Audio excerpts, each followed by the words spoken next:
Hello, everybody. Welcome to episode 3 of FPL Affairs, the podcast that discusses the 9-month-long love affair with FPL, including the ins and outs that keep us awake at night.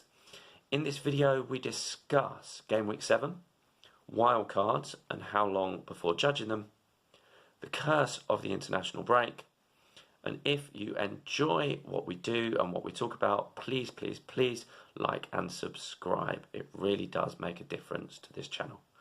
All that's left to say is, let's get cracking. And there's Mo Salah. There goes Haaland. He's on his way again. He's hungry. He's scored. Ice cold precision from Palmer. Kayo Saka. That is a diamond of a goal. Welcome, viewers, to the latest episode. Long overdue with this crazy international break. Hate the international break. Yeah. Before we get started, just want to give a shout out to our apprentice who sadly is not with us for this episode, but we look forward to and anticipate his return when we really go through his controversial decisions for game week 7 and the impact of them. If you haven't seen what he got on the group, then I won't give any spoilers away. Anyway, Jack, how are you, mate? Yeah, I'm good, mate. Yeah, obviously a bit different tonight without the big guy, but we'll try our best not to bore everyone. And like I said, like you just said, when he does come back, hopefully tomorrow's video, there's I'm going to give him a good grilling on his moves, so I look forward to that. A good grilling? Yeah, good grilling, because they're crazy in my opinion, but we won't spoil anything. How are you? Looking smart with your haircut? Yeah, needed doing. It was weighing me down a bit, to be honest. Yeah, game week 7 review. We'll start off with ours, leaving the apprentice for the next episode. Right. Here we go. Nice slides. Right. Okay. Episode 3, Judge Longevity, is what we have called this. For the simple reason is, if you look at the screen, we've got a picture of a wonderful grumpy judge and a wild card chip. So we're going to judge the wild card. Both Jack's and mine, we've played ours already, and how they have worked out, and if it's too early to judge them. Yeah, this was a good question in the chat that you put up, which we'll obviously get to later on, but to judge a wild card. I played mine in game week 6. Yeah. And I think it went okay. I think if you have a look at my team from game week 5, I was doing quite well. Yeah. I think I was quite happy with where I was at. Yeah. We'll look at those a little bit later. We'll just look at game week 7 first quickly. There's yours on screen. Do you want to talk? Yeah, pick up Ep3. Ep3's an absolute legend. So I made 3 transfers. Yeah. Half an hour before the deadline, totally unplanned. How many frees did you have? All 3. So they were all free. Luckily. And they were Trent to Ep3, Luis Diaz to Phil Foden, and Rico Lewis to Vardiol. So, long story short, is Luis Diaz was obviously out. I found that news out before the deadline, and I didn't want anyone else other than Phil Foden. So I had to free up funds. Yeah. So not only did I have to free up funds, I did Trent to Ep3, and I did what's his name? Luis Diaz to Phil Foden. Yeah. I then didn't know whether Rico Lewis was going to start or not, and was a bit. I don't know. I was kind of already. I brought him in my wild card, and I was already sick of the headache of whether he was going to start or not. Rico and Lewis. Obviously Vardiol, and Vardiol scored last week, and Rico Lewis again, played midweek, I think, in Europe. I mean, this was like 3 weeks ago now, so do you know what I mean? Bloody international break. Feels like it, doesn't it? Yeah, so it's hard to remember. But I'm pretty sure Rico Lewis played midweek in Europe and got 90. And so I thought, I'm just sick of the headache, and I would like that bit more money now that I've got Ait Nouri and no Trent. So do you know what I mean? So I made that move, and obviously did quite well out of it. Ait Nouri. The annoyance is obviously in our previous episode, or the one before when we were talking about Meet the Host, and I was talking about how last year I was making decisions and I would like Ait Nouri, and then all of a sudden everybody else was talking about Ait Nouri. That's also just happened. Do you know what I mean? So it's happened again. But no, happy with my decisions, happy with my week. It was a shame that Foden blanked, but I didn't just bring him in for 1 week. I do prefer City's fixtures to Liverpool's over the next for sort of like 6 game weeks really. Yeah. So I wanted Foden. I think he's going to start most games. It might be out of the frying pan into the fire with Luis Diaz into Phil Foden. Do you know what I mean? With starts, but again, I guess that's why he got transfers. The other thing is that I wanted to sort of put a bit more money into that position. Obviously, with Luis Diaz at 7, well, he's actually now at 8, isn't he? But I wanted to go up to put a bit more money in there for maybe thinking about going to Son or another maybe back to Salah. Do you see what I mean? So just having that bit more money in midfield. So that was my justification, and it got me a green arrow. So I was pretty pleased. I've halved my rank. I've got so that was ideal. Yeah, I've got that up there. So that got you. For those with the math, for those listening, do you want to read out your 11? So I got 63 points for those that can't see. Flecken 2, Gabriel 2, Vardiol 1, Ait Nouri 9, Rodgers 3. Saka was my vice captain with 16. I think that was a bit of bias there. Being a Saints fan, I probably should have done that. Foden 2, Mbeumo 8, Havertz 8, Chris Wood. I love Chris Wood 8, and Haaland 4 as my captain. Frustrating in the ranks wise.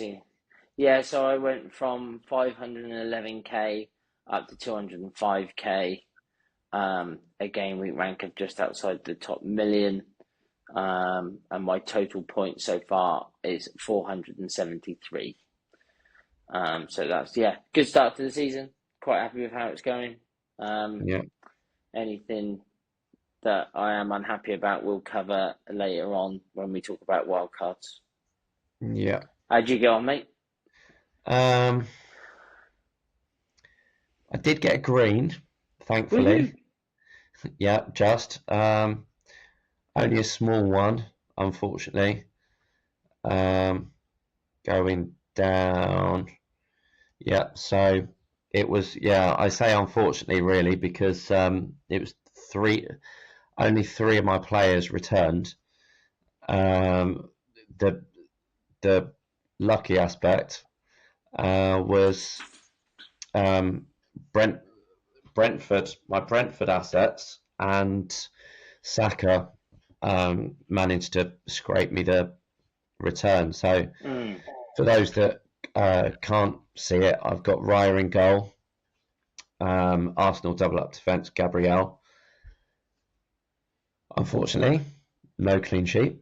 Robertson, good old Cameron Archer, with his delightful 1-pointer after coming off the bench. Collins, my superhero from Brentford defence, with a goal and an assist. What a legend, Saka and Bemo was my vice with his 8 points. Diaz with a solitary point. So I did think he'd still get something off the bench. In some ways, I was disappointed as well with the Villa because of how Manchester United have been defending. I was confident they would get something.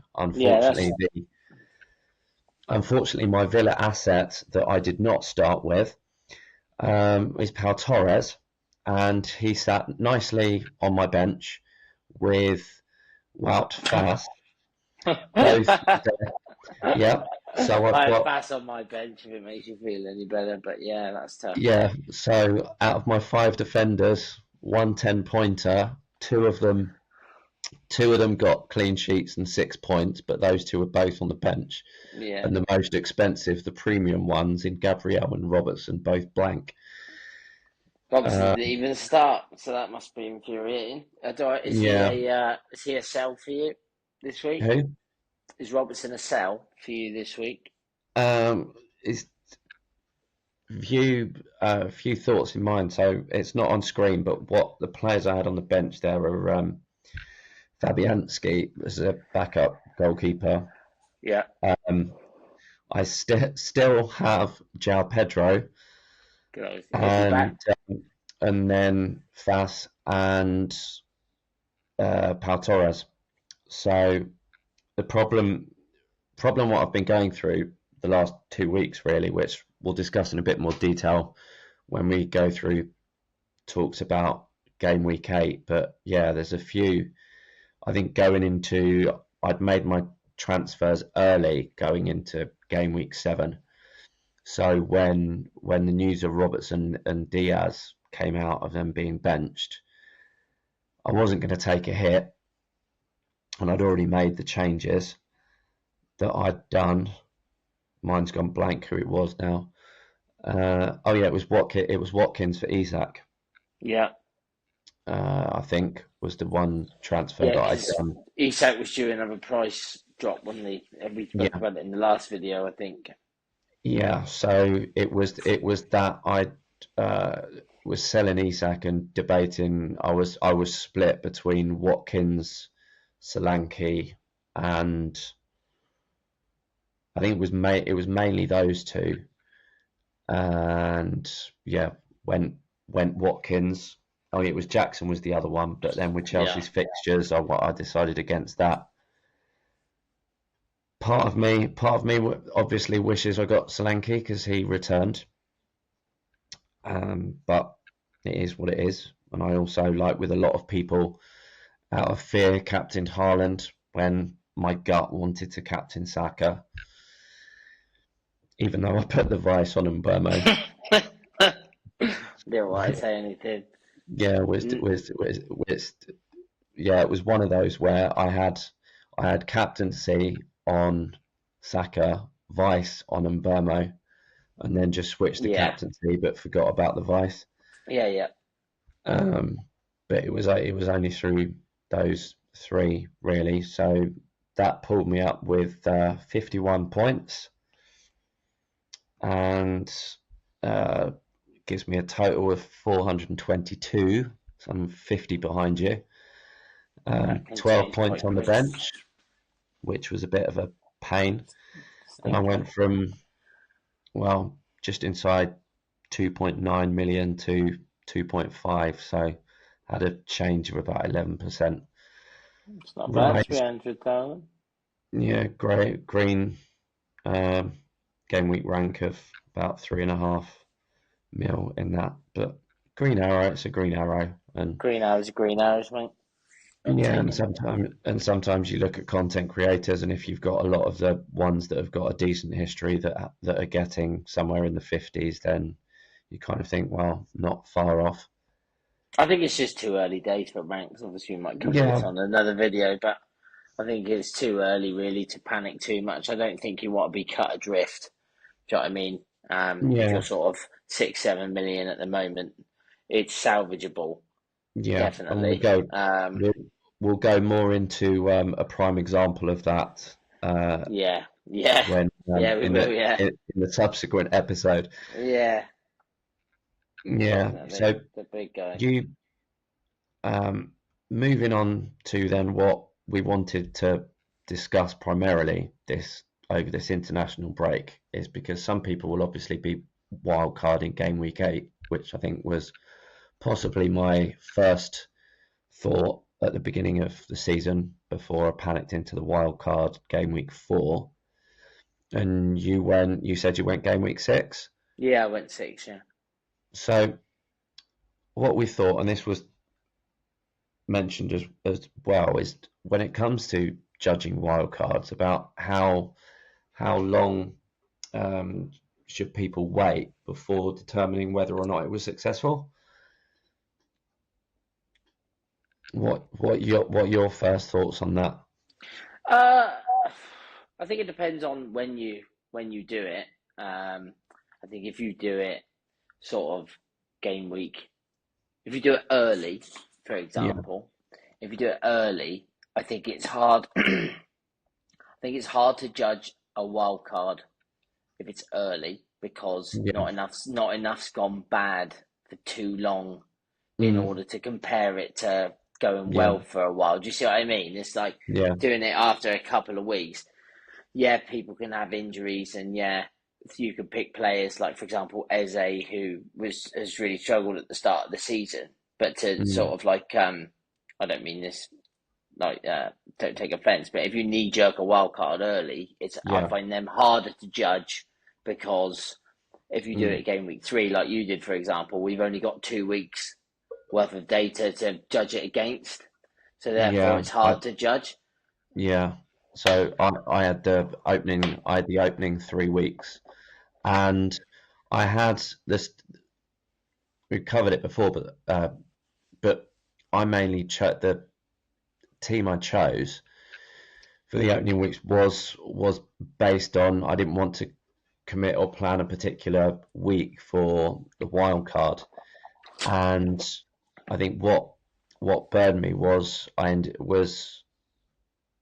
two choices, Kwanzaa and Kunku, that basically minutes were not as expected. Did not what was predicted at the start of the season did not materialize. So it was those those 2 minutes I ended up using my free transfers on that I wanted to roll, and then because of how Liverpool were performing and the one Liverpool asset I had, well, actually I had two, but yeah, I had not Robertson at the time, Kwanzaa, who wasn't playing, and Jota was doing nothing. Mm. So and I didn't have Salah, so that was a sort of knee jerk ish panic into it. Um, Yeah, well, I think you either wild card out of frustration or fear, don't you? yeah, So or obviously you can plan it, but then again, when you mm, push the button, you'll be doing it based on fear of a fixture swing or frustration due to a lack of performance in your actual team. I think early on in the season, when like for yours, for example, it was probably both. So you're there, do you know yeah, what I mean? You're frustrated with the players you've got. You're frightened of the players that are currently scoring. You've obviously got Jota, but he's not doing anything. And Salah's banging, and then of course, but Luis Diaz was doing well. And then you'll have players like Kwanzaa, who I mean, that happens. That just happens. You either get lucky at the start of the yeah, season or you don't. Do you know what I mean? Kwanzaa could have come in, played really well against Ipswich, and been a mainstay in the team since then. I think you're just on the wrong side of that decision. Same with the Barco scenario. Same with obviously João Pedro getting injured early on mm, after starting the season quite well. Eze has looked really good, but has produced nothing. Players like Bruno Fernandes that have sort of always been quite trusty, but he's yeah, achieved very little. So I think frustration or fear, but I think that early on in the season, it's more mm, it's more raw and it's more both of those things. Whereas I think if you look mm, at a wild card, like no, I guess you could make the same case for mine because it was in game week 6. But yeah, I think mine was very much through fear. I had no Arsenal. I had no Arsenal, mm, and I didn't start the season with any Arsenal, and I didn't have any up until I wild carded. I genuinely had planned to wild card in 7 yeah, initially. So sorry, what were we on? Yeah, so after game week 6 for 7, yeah, um, because of the Arsenal fixtures, I decided to go a week early mm, because I think they had Leicester again. That was a surprising result, like you said about the surprising result for Villa against United.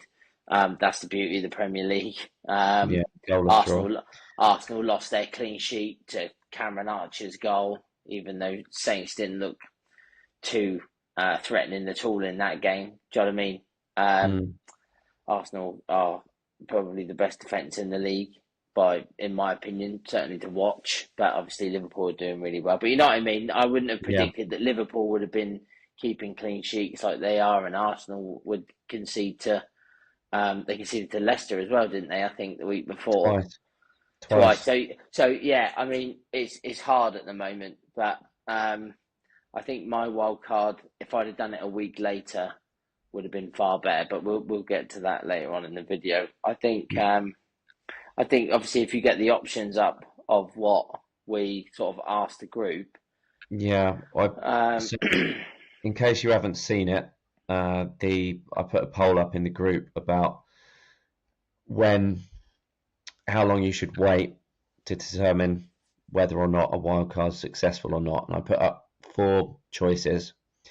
Whether you judge it after the following game week, so after 1 game week, after 6 game weeks with the new team, judge it when you actually get the second wildcard, so around game week 20.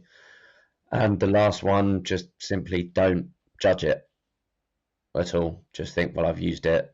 That was before, this is then, and leave it at that. Jack, from those 4 options, what would you say?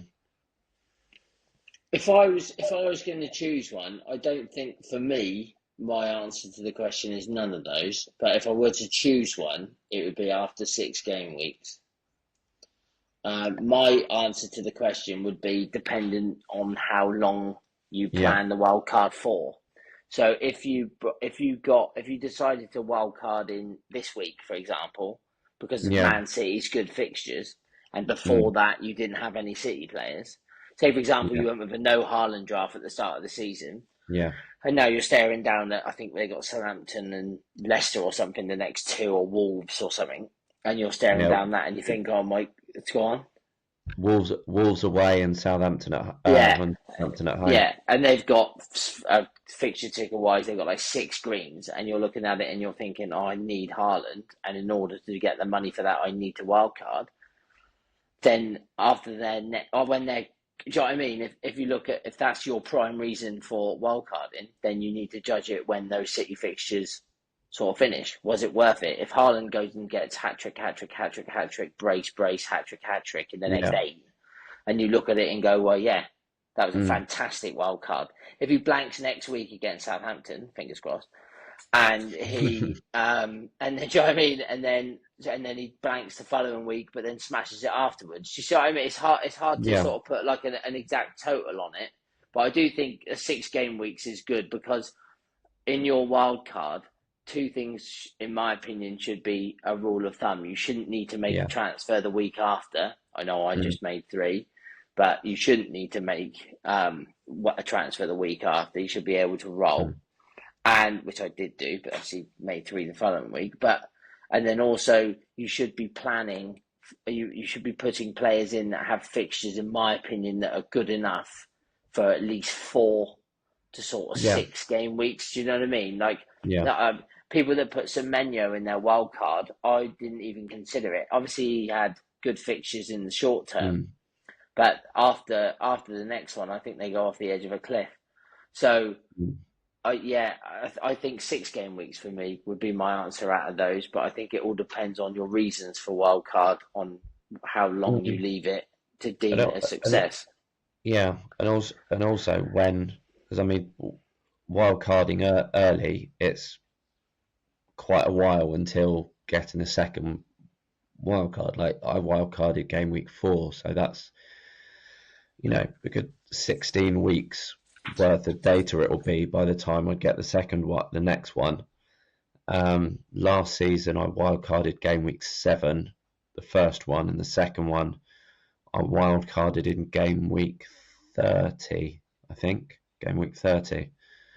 So yeah, a good sort of 23 weeks shift, which, that I think if you can build up transfers though as well, don't forget that's the difference between last year and this year. I think if you can wildcard and sit on your hands for 3 weeks, then you can end up in a very sort of strong position. When I wildcarded in game week 5, my only headache was the fact that Jota got benched. Yeah. That was my only headache. My team was great. I had Ollie Watkins, who again we'll talk about this later on. But I mean, my team was fine. But I went through fear of not having any Arsenal assets and a little bit of frustration that Diaz had obviously scored a few and that Jota had been benched. So I think they played United. I can't remember, but I think he banged regardless.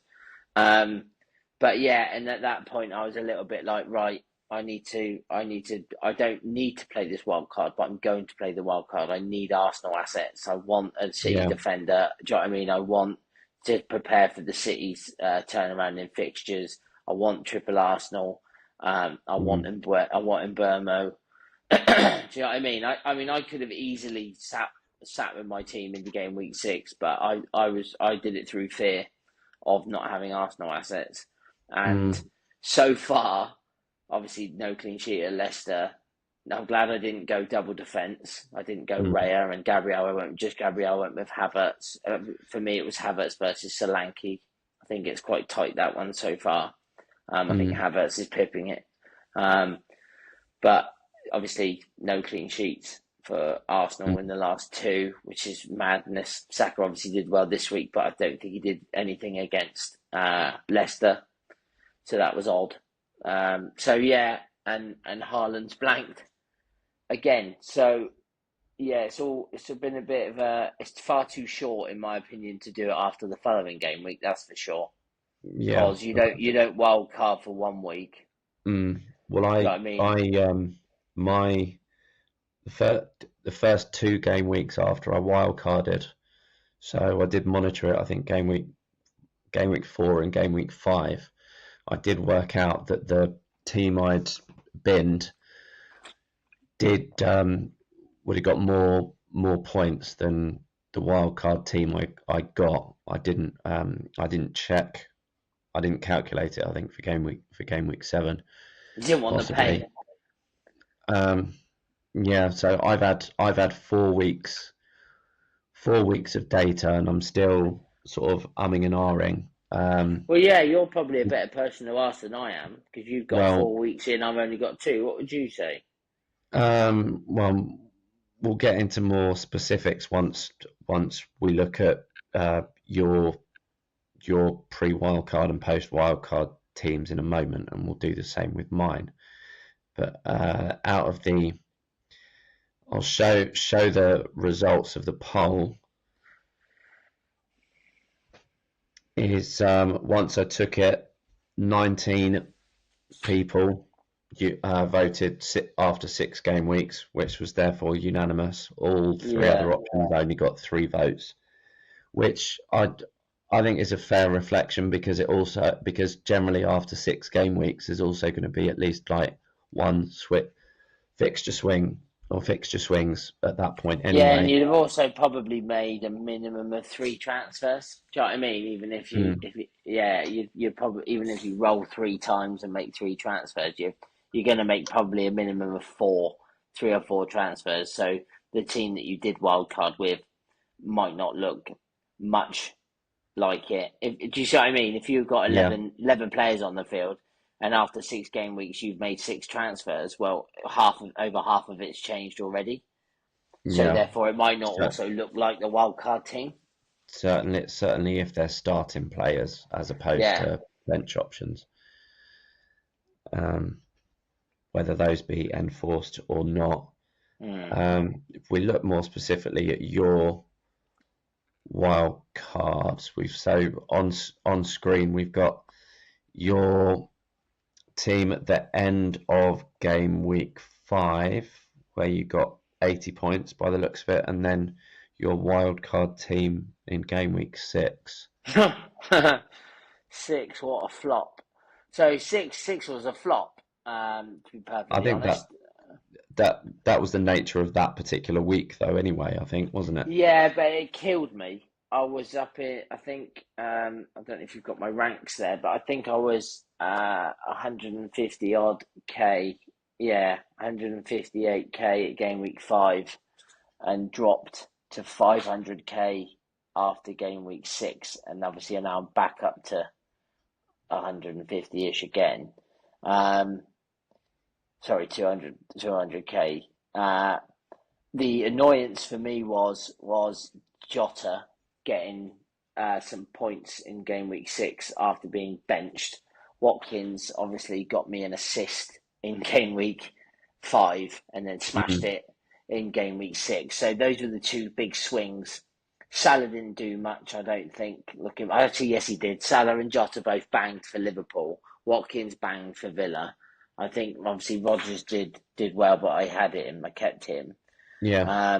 And then obviously, like I said, I brought in Gabriel, Saka, and Havertz for a Leicester game. Gabriel gets 1, Saka gets 3, and Havertz gets 6. And obviously, Salah probably got a double digit, Jota got a double digit, and Watkins definitely got a double digit. So those three hurt me. Those 3 changes, because those were the changes. And it was that week was the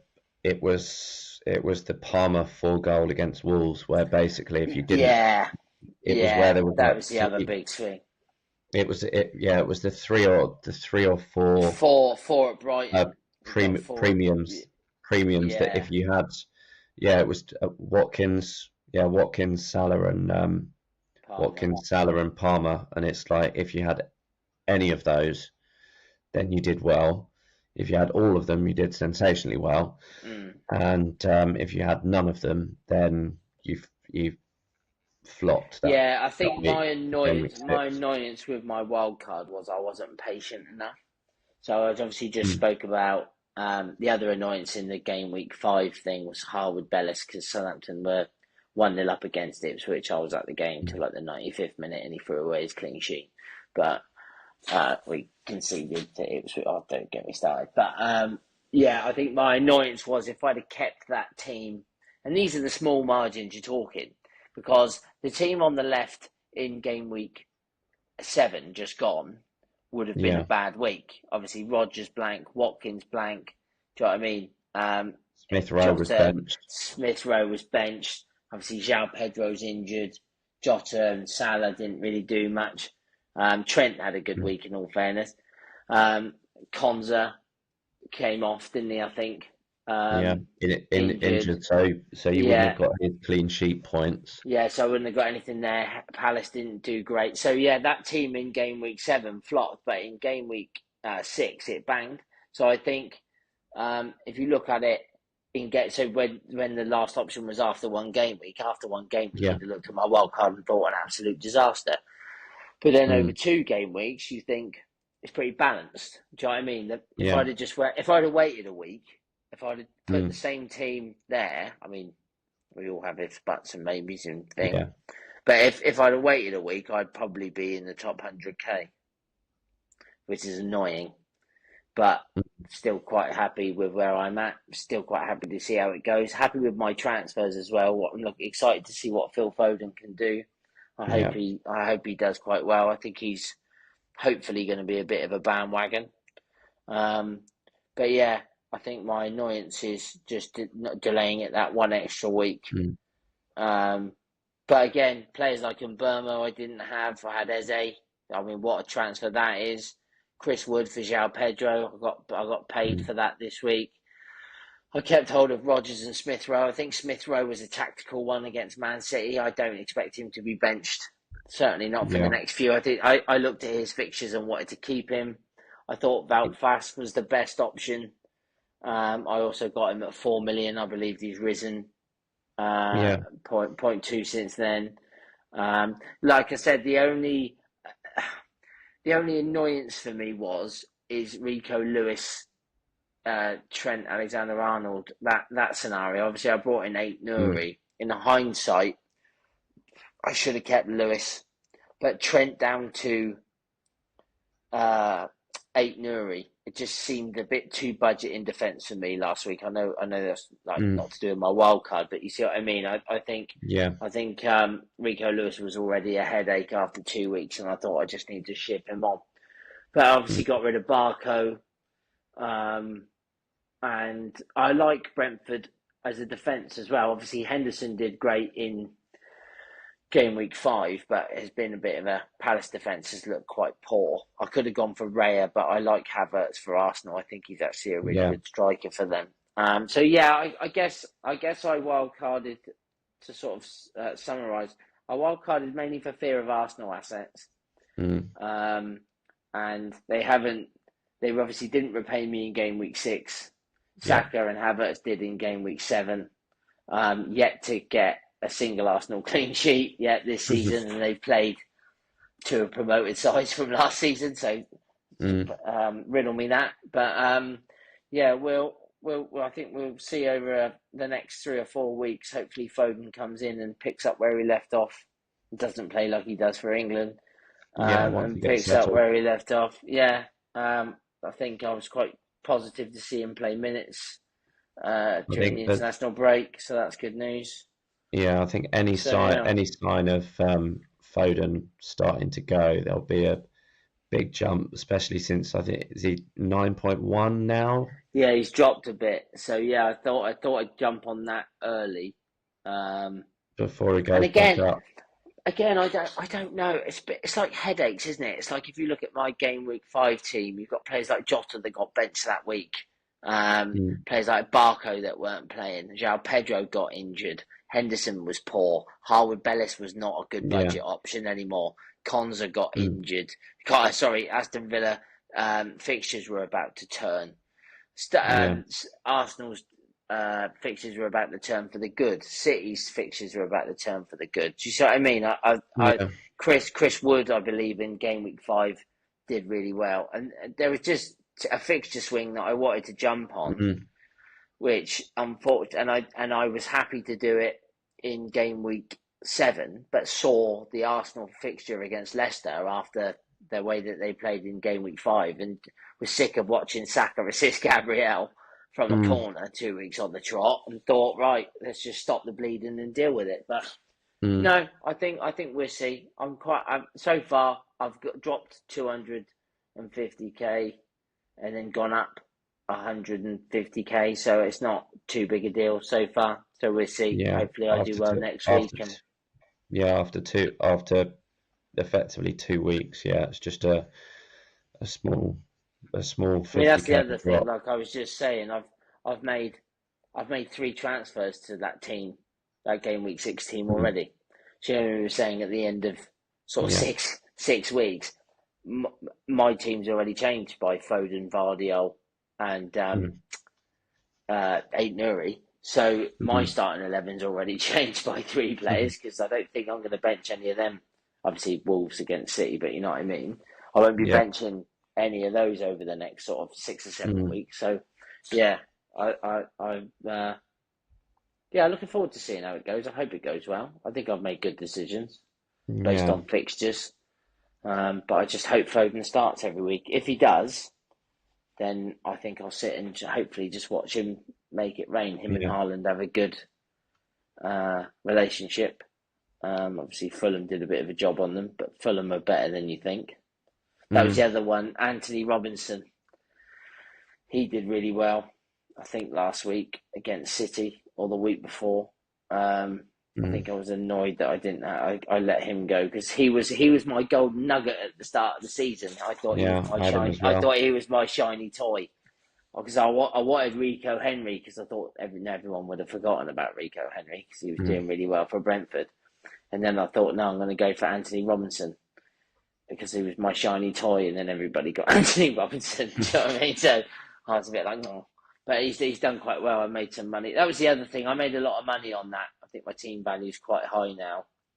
I've made some good team value up, which although isn't essential, I do think that's important to get good team value and then bank those transfers, so you can make big decisions and big changes like do you know what I mean? But we'll look at yours. Yeah. So mine coming up, as I said, I made mine in game week 4 all those weeks ago. So after the first 3 weeks, it's got Guardiola, Konsa, Saliba, Saka, Smith Rowe, Gordon, Jota, Rogers, Isak, Haaland, Wood, Johnson, and Robinson. As I said before, a lot of the reason behind making it was the lack of Liverpool assets that were both playing and on form. Also, I'd used up the free transfers on replacing others. Johnson, my fifth spot, he was sort of my equivalent of Barco because he wasn't really playing. Mm-hmm. Fulham's fixtures were turning to a degree, and yeah, it was just not having the free transfers to get in more Liverpool or budget. And then so the wild card of game week 4 switched to I wanted to have a bit of Liverpool still, but also prepare for the fixture swings in game week 6 because I don't want to do a full switch to Liverpool and then be like I've got no Arsenal. Yeah. So I planned for game week 6 fixture turns for Arsenal and Brentford in particular.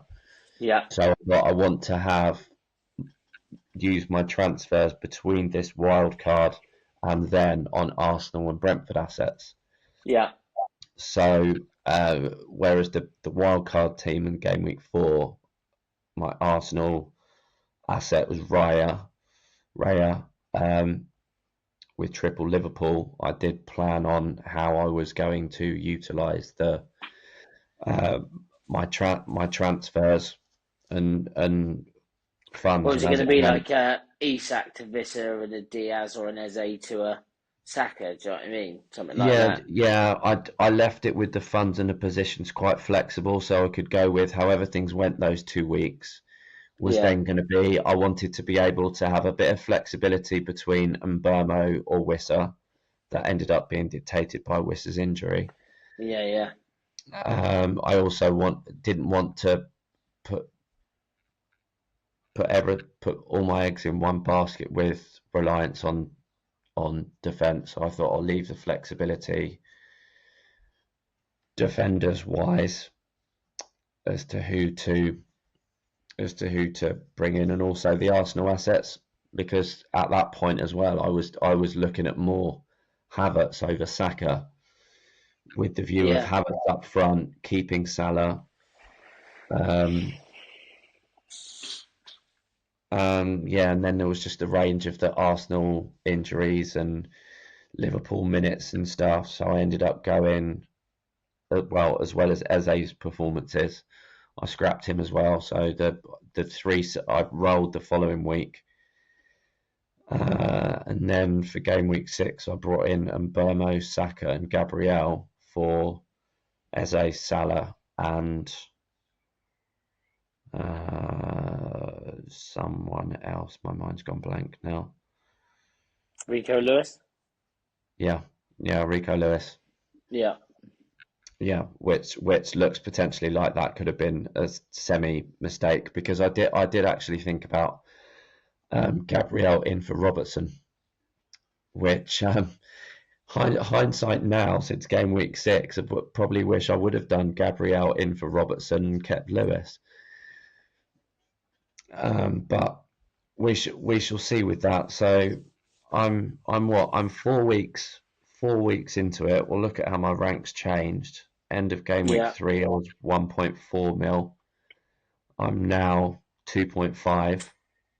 So a big drop. Again, though, I would. Yeah, but I put context on that though. After game week 3, the difference in points between 1.4 million and 2.5 million would have been like 5 points. Do you know what I mean? Where at the start of the season, where it's so tight up anywhere. Do you know what I mean?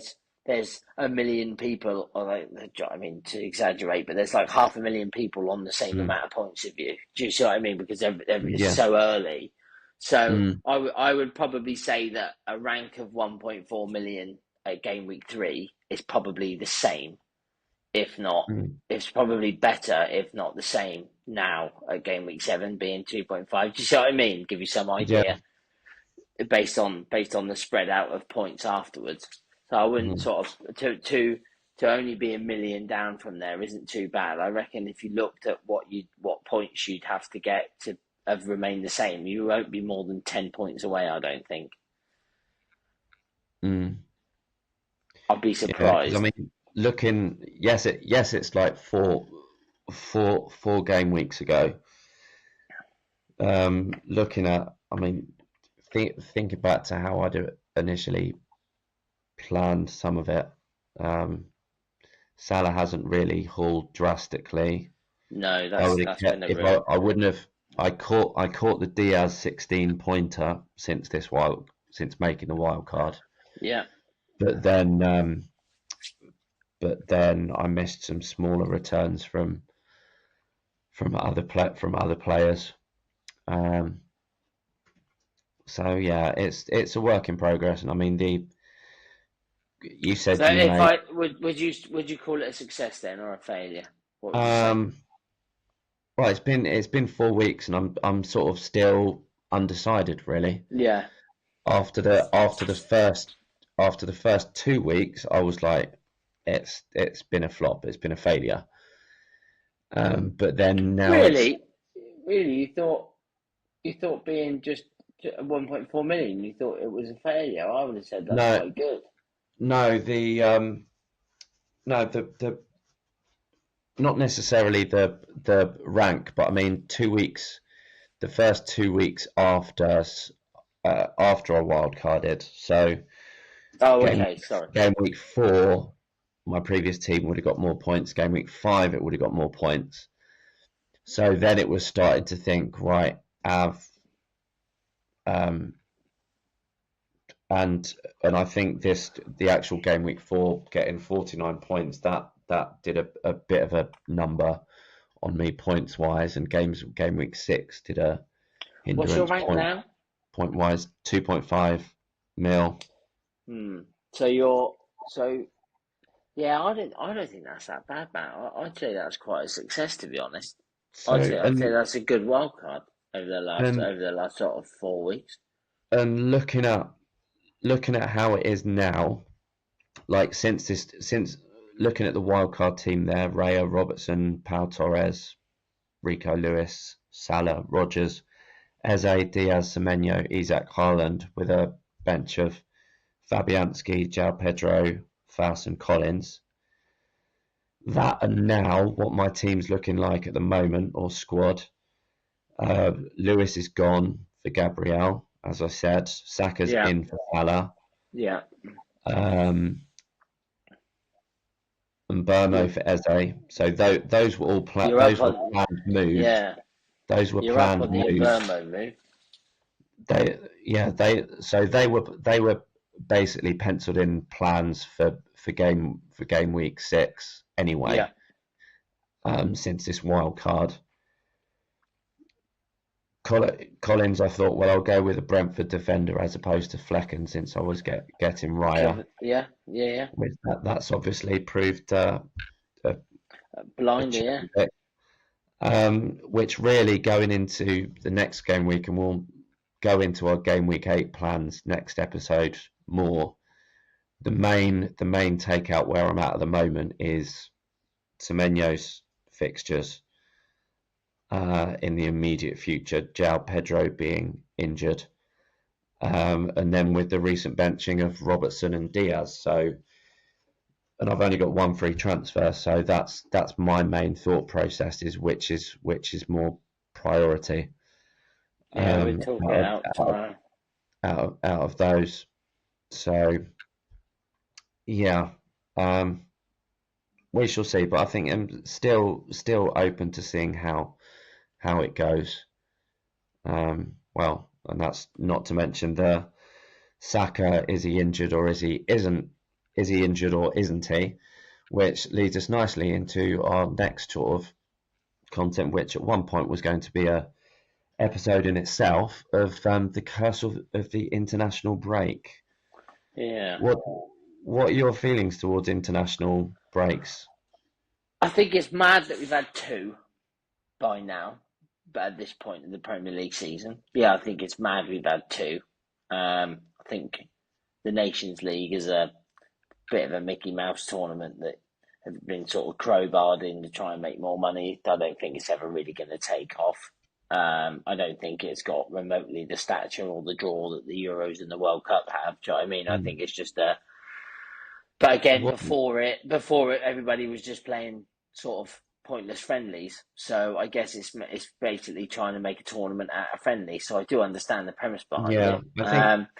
I I think think from that a was the fantasy reason. point of view, it's quite worrying. Do you know what I mean? And it's to have two international breaks. First of all, I think it stems the flow of sort of momentum if you're doing quite well.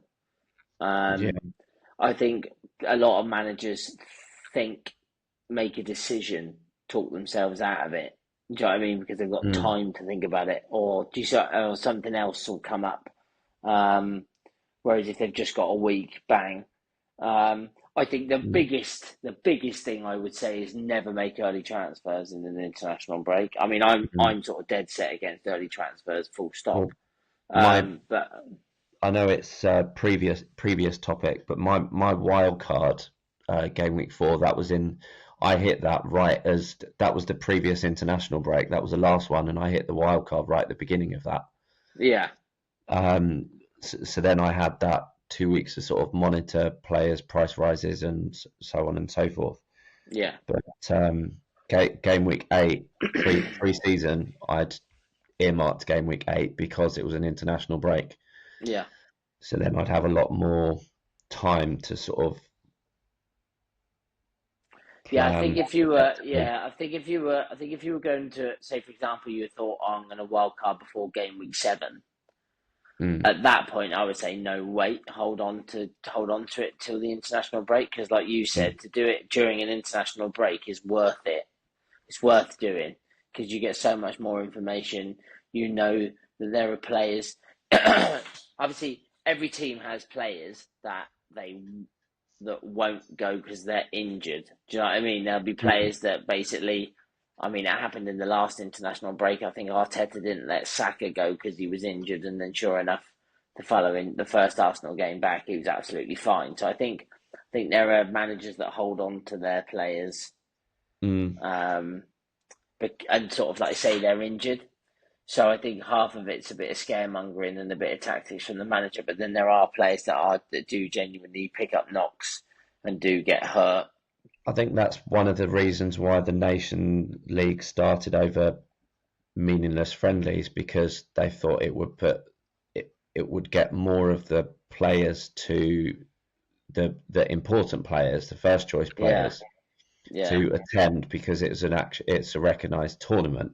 yeah, So rather than the squad gets released and then all the top players are pulled out with some mysterious injury, yeah, when actually all it is they just needed a bit of more relaxation, rest time rather than playing 90 minutes in a pointless friendly and getting injured.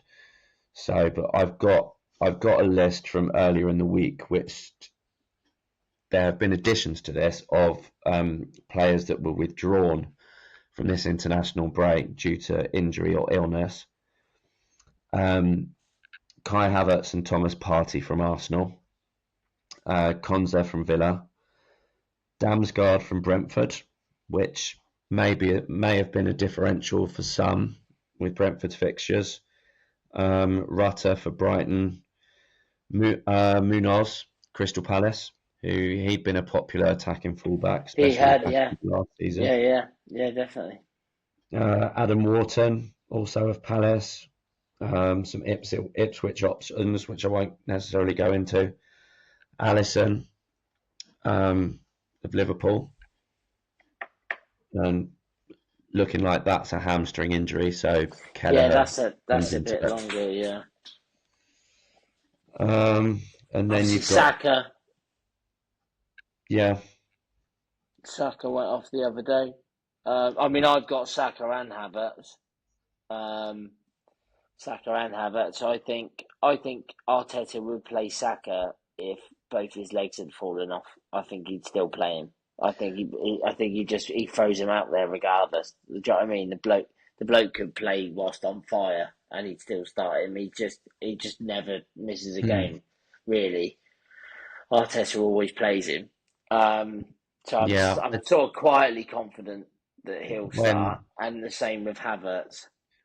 yeah with when Saka went off, and there was the instant reaction was more along the lines of the FPL consequences of it, and people saying about what they should do. And as far as I said, well, Arteta never gives anything away really. No, And I was very much on the thought of, look, the first thing we're going to hear about whether Saka's going to be available is when the team sheet's released. yeah, Um, for whoever they're playing at the weekend, my mind's gone blank now. Bournemouth away. Is it Bournemouth away? Arsenal have yeah, I got. think so. But I mean, he did the same with Raya, didn't he? That was after I Yeah. wild carded. I mean, that made my decision a lot easier because I was thinking about having Mm, Raya and Solanke versus Flecken and Havertz, but because mm, there was all that what's the word, speculation about whether Raya was going to start or not, whether he was fit, it made the decision really easy for me just to go with Flecken and Havertz. But like you said, Arteta, yeah, I mean he gives nothing away. I mean maybe mm. we might get maybe we'll get a leak. You know what I mean? There's often I images of team buses and stuff. Do you know what I Yeah, mean? So we'll but see. then like what photos get released from training are obviously carefully selected and thought out. So Yeah, no doubt the ones selected for this week, none of them will contain Havertz and none of them will contain Saka. So probably, yeah. But so, again, so I it fully suspect them both to come out of the yeah, tunnel on the weekend. Do I you know what I mean? I'd be I surprised if they didn't. I do with Saka as well, because I think Lee Carsley came out and even said that he was touch and go for the second match for the Finland game, Mm. but they decided to just play it safe and sent him back to Arsenal. So if Lee Carsley had come out and actually said Saka was close to the Finland game, then you would sort I of I logically expect, assume yeah, that therefore he'd be fine for the weekend. But we'll see. That's just my personal take on it. yeah. I thought it was funny when Lee Carsley said that because what I expect actually happened is Arteta got straight in his car, drove and picked up Saka, and then locked him in a room whilst they went to Finland. Do you know what I mean? Because he was like, "Oh, yeah, like you said, it was touch and go whether he was going to make the Finland game, but we thought it was best just to send him back to us." No, he didn't. Arsenal literally rung up and went, "If you don't return him now, we're going to kick off." Do you know what I mean? Because Yeah. there's no way he was ever going to play in that second game. Not after watching him sort of hobble off in the first one. No way. Mm. But again, the Palace ones are quite interesting. I think that makes him a lot weaker, attacking wise and defensive wise. Mm. Wharton's a big miss. He's a very good player. And Munoz, who I flirted the idea of Munoz on Yeah. wildcard. I also flirted with the idea of him at the start of the season. Um, and also Alisson being out. What does that do to Liverpool's defence? They have been very good defensively this season, but Mm. Alisson has made some big saves I mean, at would crucial times in games. Does that make them a lot weaker? They are and that obviously having some tougher fixtures as and well, so how they're interesting. and how much of a genuine option does that then put? Does it put Kelleher at? I don't think it makes him an option. I don't, based on their fixtures and also based on the fact that he's meant to only miss, I think it was 6 weeks, but that was 6 weeks, not 6 game weeks. So I think Yeah. he's already had two. Do you know what I mean? So he'll Mm. be back in another four if the timeline's right. So you end up with Kelleher you end up with Kelleher as obviously a good budget option, Yeah. but at the same time he's not got great fixtures. So Mm. I wouldn't be looking at him. I mean, if Alisson was to be ruled out for the rest of the season, it wouldn't take Mm. long for I him to mean, be the most highly owned yeah. goalkeeper by a mile. I mean, like also on the list there was from Manchester United there was Diallo, Garnacho, Kobbie Mainoo, Mazraoui, and he'd been a popular wild card option in game week 6, I think, hadn't he?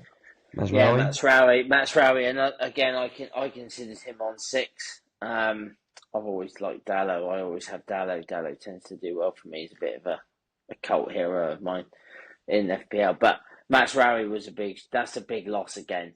Obviously they let go of Wan-Bissaka. They got no left back. Dallo's already playing there. Be interesting to see what he does there. I think Garnacho and Diallo are huge.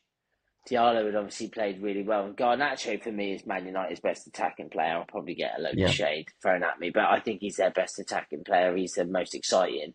He hasn't from bits he hasn't got as much minutes as he should have done. Yeah, really, he hasn't started. I'm staggered by that. For me, as watching United, I absolutely.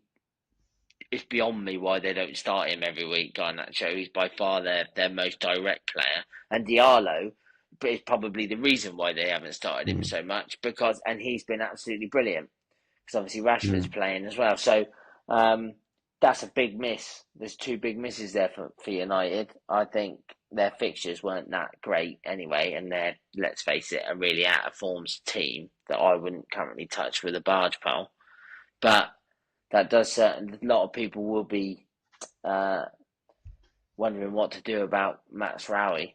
I mean, for me, I'd go to Max Rowie to someone like an Ait-Nouri or maybe a Rico Lewis.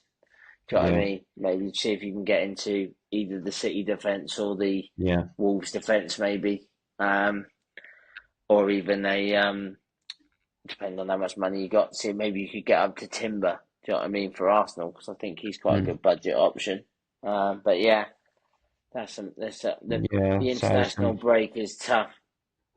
Yeah, and can pull out, and we'll save the positives of the international break as the players that have been mini shining lights that could be FPL punts. We'll discuss those more in the next video.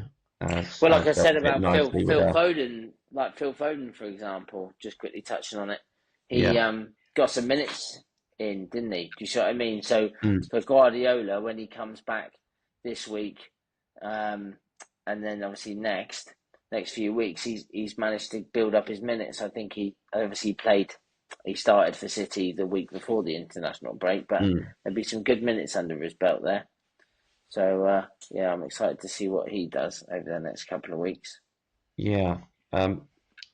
Next episode, we will be, hopefully, with the return of The Apprentice. We've also got a longevity challenge where the pictured 6 players are involved. I don't want to go into too much detail, but this challenge does involve Salah, Haaland, Saka, Palmer, Bowen, and Cunha. I'm looking forward to this. Yeah, without breaking up to it. And it does have a few twists and glitches, so that'll definitely be worth watching in the next episode. Where to find us? Please like and subscribe if you enjoyed this video. Please. Yes, please. Yes, especially if the wildcards proved helpful for you. Have you made yours yet? Let us know in the comments. If you've made yours, do you regret it? How long are you giving it to? Even as well, anyone who's wildcarding in game week 8, who are you bringing in? Who are you targeting? We've got on there us on Twitter, FPL Affairs, Facebook group Fantasy Premier League FPL1, YouTube at FPL Affairs, and our Spotify link as well, all of which are links in the descriptions on our YouTube channel. But again, please like and subscribe. Every little one you do makes a whole lot in helping us promote and increase the channel. And I'm starting to waffle a bit with this, Jack. Well, no, what I would say is if anybody has any questions or any subjects that they'd like us to cover, do you know what I mean? Which, again, I think the longevity question was floated by a comment, which I'm quite looking forward to discussing. So any questions, any things you want to talk about, team value, you want to talk about certain transfers, certain teams, what our opinions are on anything for whatever it matters to you. Yeah, just drop a comment make sure to hit like and make sure to hit subscribe. There's plenty of content coming. Thanks for watching. Fabulous. Yeah, thank you very much. And I'll see you hopefully tomorrow. We'll be recording, and fingers crossed, toes crossed, that The Apprentice will be back. Look forward And to it. yeah, where, as said, we'll look at the longevity challenge. The episode is entitled "The Rise of the Apprentice." So read into that what you will. Yeah. But all that's left to say is keep your FPL affairs under wraps, particularly the final ones, and enjoy the next episode coming to you very soon. Goodbye, Thank you. everybody. Bye. Goodbye, Jack.